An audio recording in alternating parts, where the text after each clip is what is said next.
Welcome to the Talent Development Hot Seat. I'm your host, Andy Storch, and I'm excited that you're joining me today for another great episode and conversation to help you up your game and improve your capabilities in the world of talent development.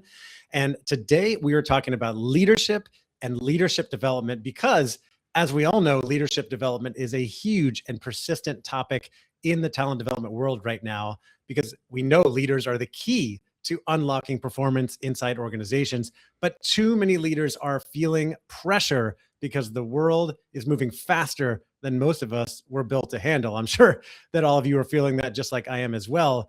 My guest today helps leaders build what he calls leadership stability, which is the capacity to stay clear, decisive, and grounded, even under sustained, relentless pressure.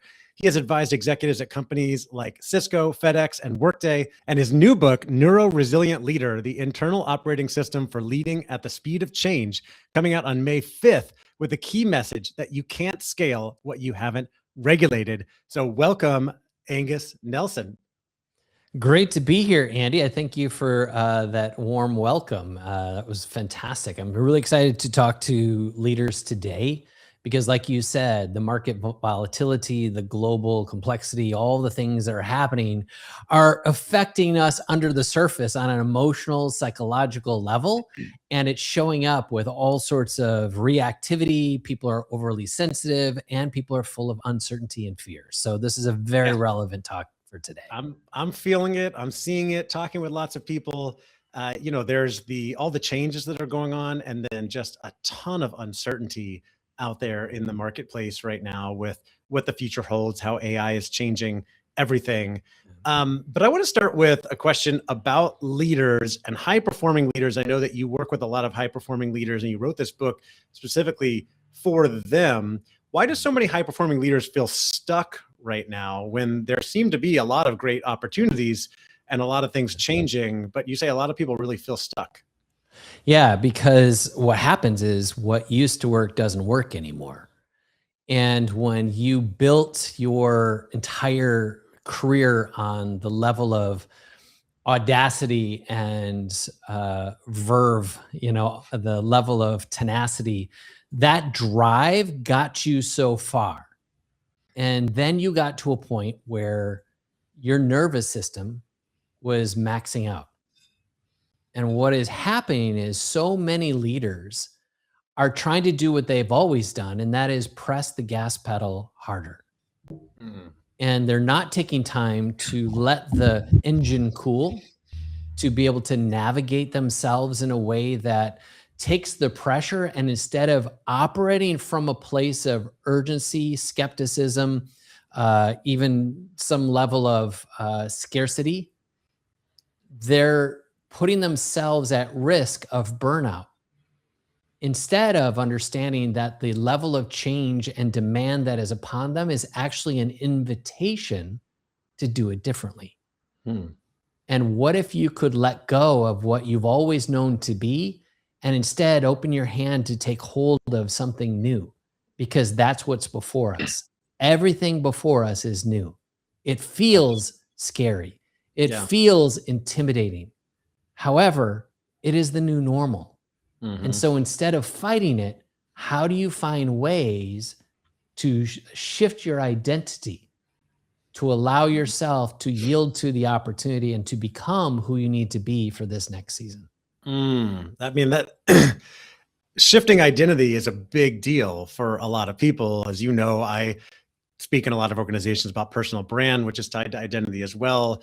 And it's a big enough deal for people to even stop and think about what their identity is, what they want to be known for.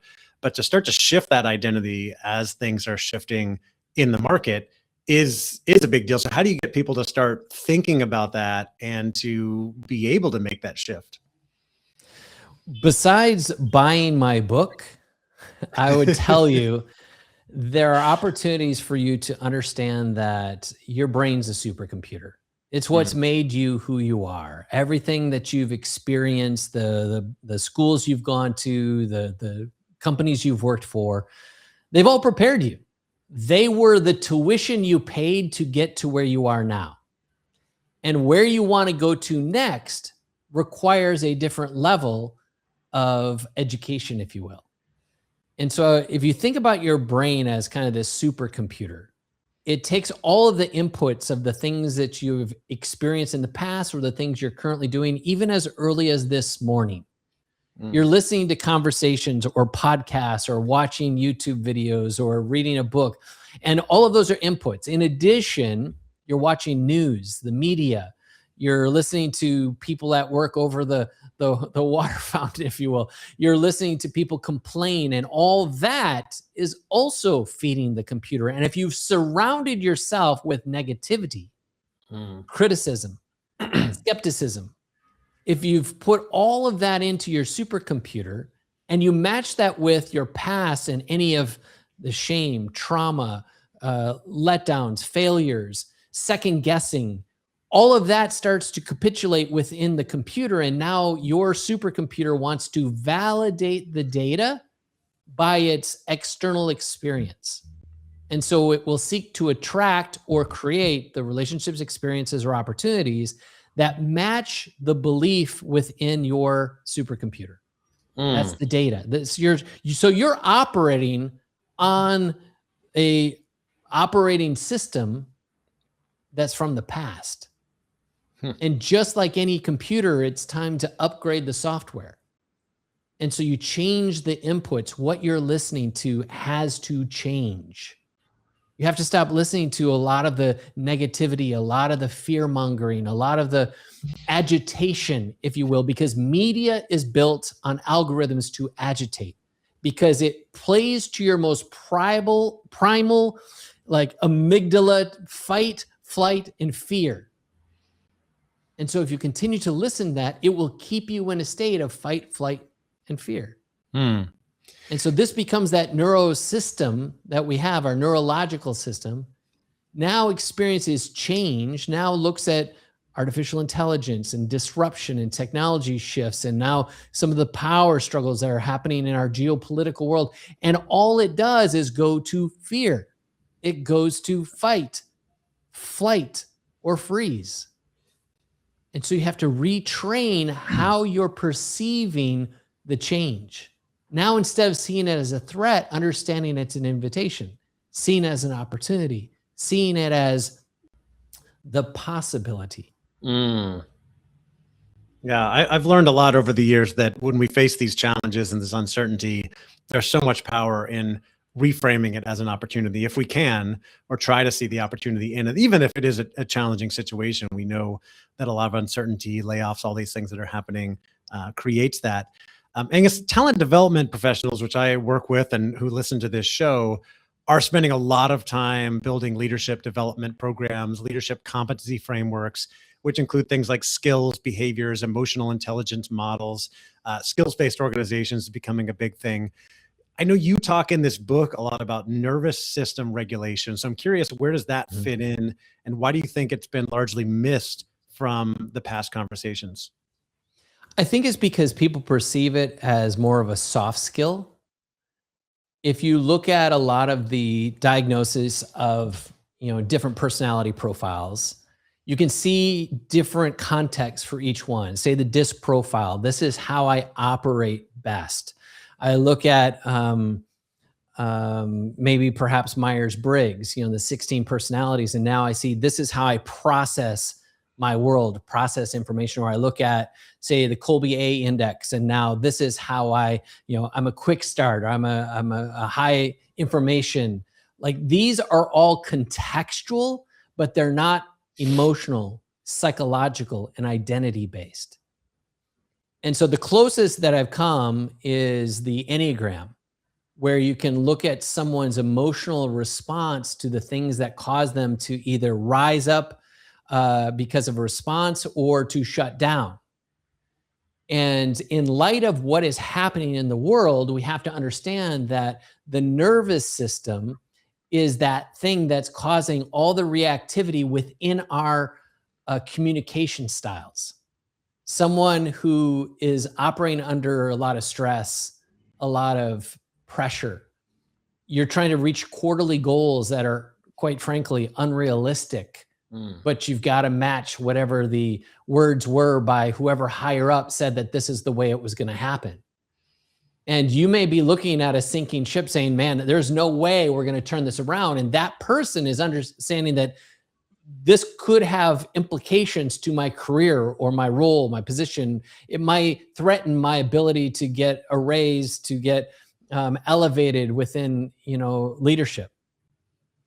That starts to play out by snapping at someone at the most inconvenient times. It's sitting in a meeting and someone asks you a question and you act irritated, annoyed, and you don't even know why. Sometimes it's even slow motion. Like you can see the experience in real time. You're like, oh my God, shut your mouth. What are you doing? And you're talking to yourself.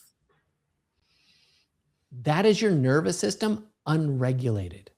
And the reason why this has not been more discussed, again, I believe it's because people think it's a soft skill, or they go to the other side of the equation. They say it's spiritual, it's meditation, it's visualization, and it seems woo. And yet the things that we do to actually regulate ourselves are the exact same things we might tell our child.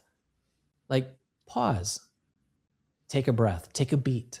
Before you respond, think about your words. And that sounds so elementary, but in the heat of the moment, it's a very easy thing to forget. And these are things we have to train ourselves into operating in. And so I believe what I'm doing, and there's others just like me who are now starting to voice this perspective, that when this is all going to turn into whatever it's going to turn into, the likelihood is everybody's going to be playing on the same playing field. Technology and artificial intelligence can have the same strategies, the same playbooks, the same frameworks, and everyone within your industry, all your competitors, can be doing the exact same thing. And therefore, the only differentiation is the human experience. And therefore, our humanity is actually our competitive advantage. And the more astute, the more precise, the more focused we are on elevating those within our teams to operate in what I call human success, the more propensity we have for longevity of the company, for retention of our employees, and for performance in and of itself at a high level of excellence. You make a distinction between a leader who looks regulated and one who is actually regulated. What does that difference look like in a corporate environment, and why does that matter for people who are developing leaders? When you look at somebody who appears regulated but is not, obviously it's like anything else. Two things can look the same, but they can be done for different motives, right? And this is something I actually talk about when discussing the Enneagram as a tool. Is you can see two people rise up to do the exact same thing. One is doing it for a sense of either control or a sense of annoyance because nobody else is going to take the lead, whereas another person might do it out of altruism, might do it for perception. Like that's a reality. So when you see a leader who looks like they're keeping it together, the reality is there may be some people in the room they want to cut in their sleep, but they're just playing it cool. And that is a strategy for a season, but eventually that will fatigue. And that same leader will snap at the most inconvenient of times. Versus the person who looks like they're regulated and actually are. There's a different level of energy that is kind of an intangible to how they're perceived. Someone is around that person and they think, I feel safe. I feel welcome. I feel that person is looking out for my best interest, or that they're curious about my experience. Only because the authenticity of that person, of that leader being regulated, is more felt than telt. I know that's terrible grammar, but it rhymes. And we all have a sense about us that we can tell when someone is full of crap or when somebody is actually present. And that's the difference. Their presence says everything. So how do we account for this if we are building leadership development programs, we're developing leaders or trying to give leaders opportunities to grow and improve in our organizations, knowing that many of them might be showing up with putting on a good face, but are feeling really stressed and, possibly scared behind the scenes? How do we account for this and help them? One is tools. The way you change anything is to give someone tools. So in the context of, software development, we have training here. Here's how to use Excel. Here's how to implement, this workflow. All that's training, right? And tools. In the same way, we do communication tools. Hey, here's how to handle difficult conversations. Oh, well, be more curious. Say, repetitive parroting things. Hey, when I hear you say this, it makes me think you're saying that. Is this true? Like, there's different tools that we have in our tool belt. And this level that we're talking about around neuro resilience, and let me define resilience real quick. Resilience isn't grit. Resilience isn't just perseverance and just like pummeling through an experience like, I'm just being resilient, I'm gonna get on the other side. Resilience is actually an absorption of the pressure and turning it into power. And the reason why I bring this up is because you have to learn that the pressure you're feeling isn't personal. Whatever's happening around you cannot be a dictation of your identity or your value. And those are the tools that need to be taught within our teams, is that what we're experiencing, for instance, is this you reacting because you're trying to please someone? Is this people pleasing that you're reacting to because someone disagreed with something or someone didn't like something or someone didn't approve of anything? You're feeling shut down because you have an issue around people pleasing? Is this an area where you feel threatened in your identity because you've always held this role, you've always done this thing, you've always had ownership of this part of the organization, and now that that's being moved or shifted or changed and now you have to do it differently? Is that threatening the way you feel about yourself? Well, now we have a very real conversation. Yeah. And most HR individuals are not as skilled in the psychology and the emotional regulation, understanding that we're talking about on this level. And so this is something else that needs to change, is when we look at HR, I believe there's going to be a shift. If I were to make a prediction, human resources is going to be less about the logistics of onboarding, management, positions and power, if I could say it bluntly. It's going to be more around actually helping the teams be more human. It's going to have a higher emotional quotient requirement to how it operates. Yeah. It's interesting, as technology does more and more. I've been thinking about how human skills become more and more important. The ability to connect with others, to stand out for who you are, what you bring to the table, your personality. And as you mentioned, like, technology is going to do everything. So how do we stand out? What do we care about in working with other people? It's that human edge, that humanity. A couple of things stood out to me looking through your book. You said that many successful leaders, or most successful leaders, operate from a place of scarcity. I was curious about that, and also why you say waiting for certainty becomes really addictive to people as well. Two big suitcases to unpack. The first one is, I call it a success trap.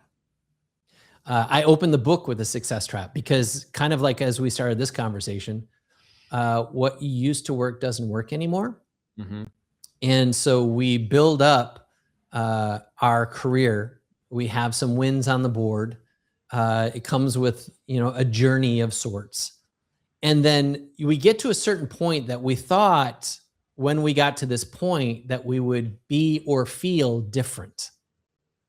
One of my friends, he got to the $1 million mark, his net worth, his bank account. It was more than his net worth. It was just, he had $1 million in the bank, not, his house, his cars, whatever. Yeah, I'm not nice talking feeling. back.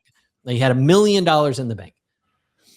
And he told me, he said, shouldn't I feel different because I have $1 million in the bank? He's like, I don't feel different at all. And this becomes the trap, is we think that we get to a place, I call it the destination, and the destination will give me fill in the blank. Yeah. Fulfillment, satisfaction, significance, etc. Yeah. All of those things are external. I need that external thing, and this is where it comes back to the validation. If I have this external thing, then it makes me feel an internal thing. And so part of success, what makes it that drudgery, or what makes it challenging, what makes it difficult, why we see so many people who have had quote unquote success suddenly become self-destructive, is because the scarcity that I talk about is because everything they were doing is being driven by something they don't have. They didn't have someone's approval. They didn't have somebody's acceptance. They didn't have, the right whatever, a status in life. And so they worked really hard to prove people wrong. That we've heard that term, a chip on your shoulder.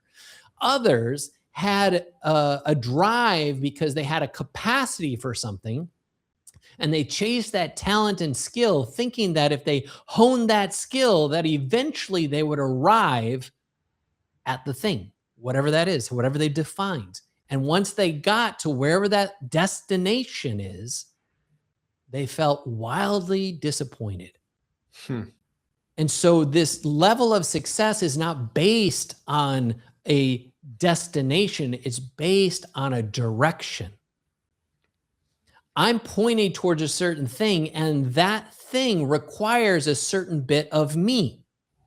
And the question is, who must I become in order to attain these kinds of things? Because if you become the person, the achievements happen effortlessly. They happen without trying to manipulate, matriculate, trying to coerce. They're a natural byproduct of the caliber of human you become. And in leadership, with our success, we think it's a title, we think it's a salary, we think it's a whatever. And then we get there and we get miserable because we thought that would bring us that thing. So it's really my more own about question your is always, identity, who must you become? What's that? Really more about your identity, which you talked about earlier, right? Like defining 100%. that identity. Who do you want to be? Who do you want to become? Yeah. Which requires some changes, which, potentially requires some risk, which I would imagine goes to the second point about people waiting for certainty, which almost never comes, and that becoming addictive in itself. Yeah. Which, that second part you said, we think that to do something, we need to be confident. Like, I'm not going to do this thing until I'm confident. So I open up in the book talking about our move here to Portugal. I know you moved to Spain. Like, it's inspired by you, by the way. I'm just saying what. I said it's inspired by you, by the way. Inspired. Oh, well, thank you. And you did get to visit with us. That was cool. Yeah. So when we think of moving to Portugal, people say, wow, how'd you do it? How do you do it? And I would start with this answer of like, well, we filed for a D7 visa, and we filed this paperwork, and we had to do this thing. And they're like, no. I mean, how did you do it? And as I dug deeper to find out, like, how did you let go of your relationships? How did you let go of the childhood home for your children? How did you walk away from parents who are aging, who might need some further support in the future? How did you walk away from the comforts of knowing the language and knowing the systems that you're around? How did you do that? And that is a quest for something that is not confidence. Though they would say that, I don't have the confidence to do that. I don't have the confidence to do what you did. It's like, well, yeah, and neither did I. Right. Because I don't operate in confidence, and nobody does. Confidence can only exist in the past. You can only be confident of things that have already happened. Yeah. Once you have the experience. It's impossible to have. Now, you can say, I'm looking for certainty. Even that's a lie. I'm looking for assurance. That's a lie. I had a client of mine that I was working with, and he had this dream. He'd gone to school. He got his master's. He wanted to become an executive coach, but he was working for a car dealership, and he was running all the finances for these multiple dealerships. He was making really good money. And he's like, I don't know if I can get out there and coach and, replace the $200,000 a year I'm making, with my job. And I was like, well, you've got the degrees, you've got the experience, you've got the drive, you've got the desire. Why not go out and do it? He's like, well, I just want to know it's going to work. Can you promise me it's going to work? No. And I said, no, I can't. You have to believe.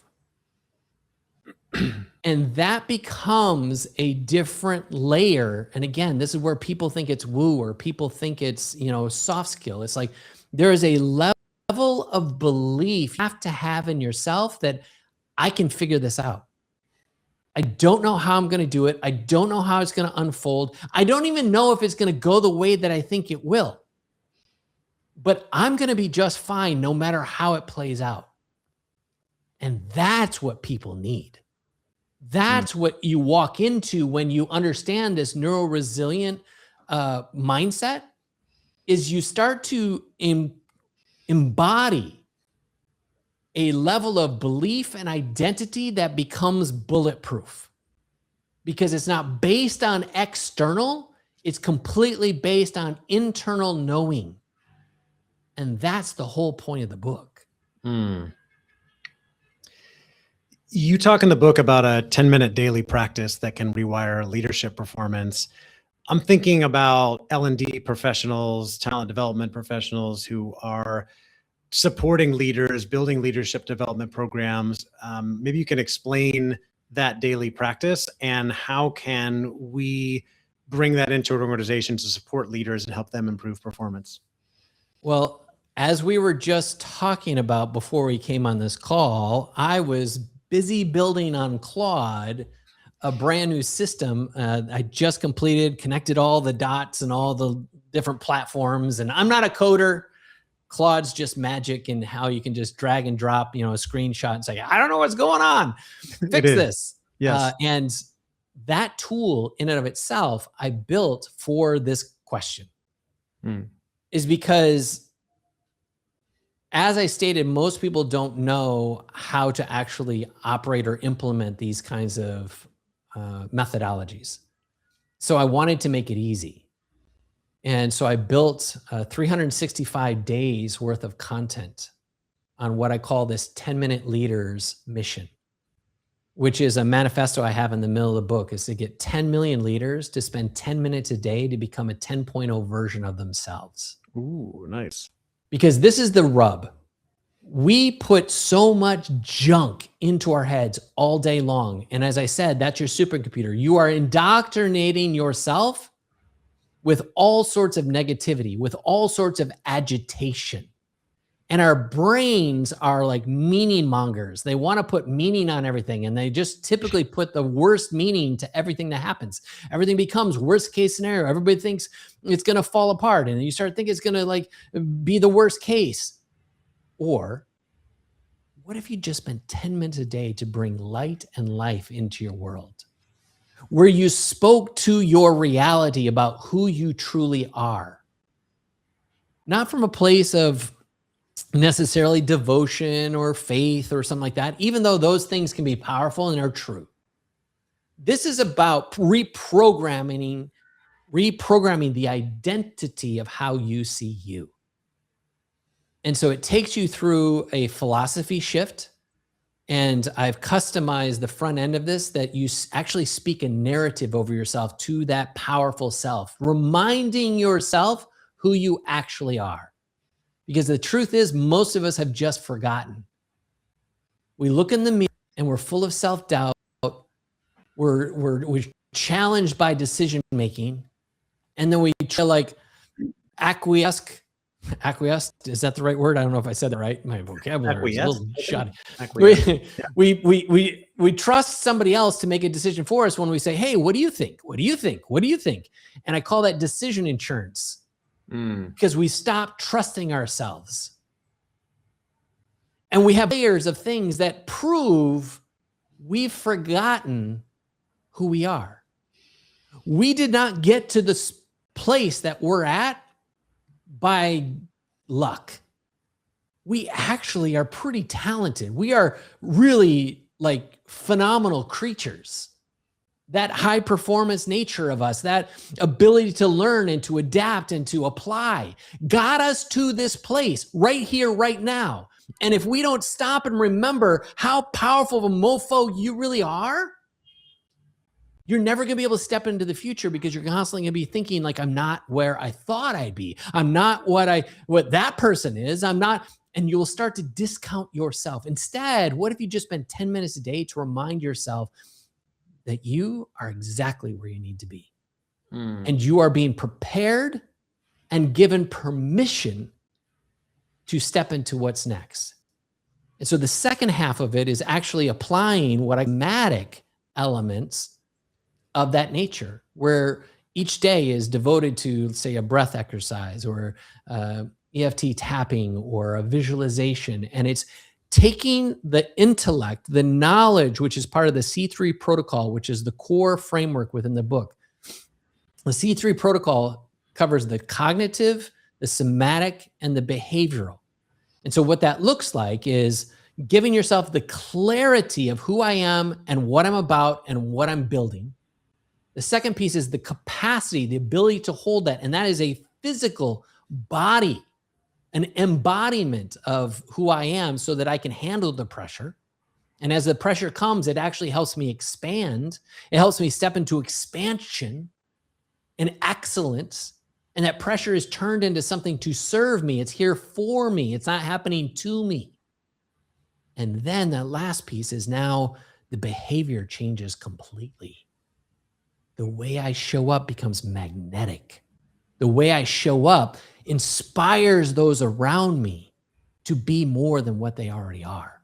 Not because I've told them, not because I've challenged them, not because I told them they weren't, but because I become the lighthouse and not the tugboat. I create such an environment that they want to be a part of it. And that's the kind of leadership we're building for tomorrow. I love it. I love it. Angus, we got to wrap this up. Last question for people listening in talent development who are looking to take some type of action to improve performance, to support their leaders. Beyond getting your book, which we hope everybody will do, what is a concrete action that talent development professionals can take today that would help them get a return on this time and move the needle inside their organizations? Well, two things. One is, I would say, here's the truth. Like, the market doesn't reward effort anymore. It rewards regulation. AI can process faster. It can do more, and it always will. It's getting better and better. But if you can't stay calm in the chaos, if your humanity can be properly regulated, that becomes the competitive advantage. So all the stuff we talked about in this framework of the C3 protocol, the success trap, all the things we talked about, I put into this book, and I want you to know, like, I want you to buy my book, but I would rather that you experience this movement with me. So I'm going to give you the book for free. You can go to freebook.vip and you can download it. It's more important to me that you actually experience the things we're talking about than it is for me to make a buck off of you by my book. I want to create this 10 million leaders because the world is desperate for change. I talk about it in the book that the people who are rising to the top are the loudest and the boldest.